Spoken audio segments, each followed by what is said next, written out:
মাঘ বিহু উদযাপনৰ বাবে সাজু হৈছে সত্ৰৰ ভকত বৈষ্ণৱ।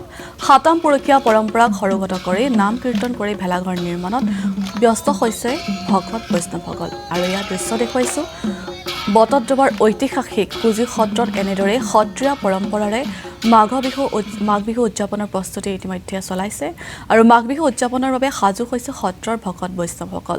সাতাম পুৰুষীয়া পৰম্পৰাক সৰুগত কৰি নাম কীৰ্তন কৰি ভেলাঘৰ নিৰ্মাণ ভকত বৈষ্ণৱৰ।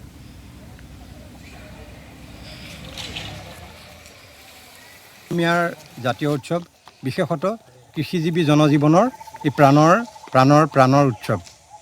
এই বিহু পালন কৰিবলৈ হ'লে প্ৰত্যেকজন লোকেই পথাৰৰ সৈতে সম্পৰ্কিত হ'ব লাগিব। পথাৰৰ লগত যদি সম্পৰ্ক নাথাকে, বিহুৰ যিটো মাদকতা তাক উপলব্ধি কৰাটো কঠিন।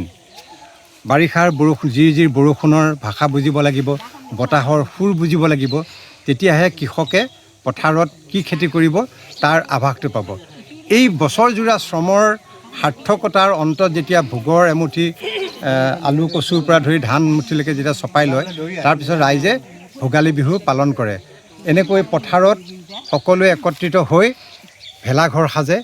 ভেলাঘৰ সাজি নামঘৰৰ পৰা মূল থাপনাৰ পৰিৱৰ্তে অন্য এখন থাপনা আনি ইয়াত প্ৰতিষ্ঠা কৰি ইয়াত নাম প্ৰসংগ কৰা হ'ব।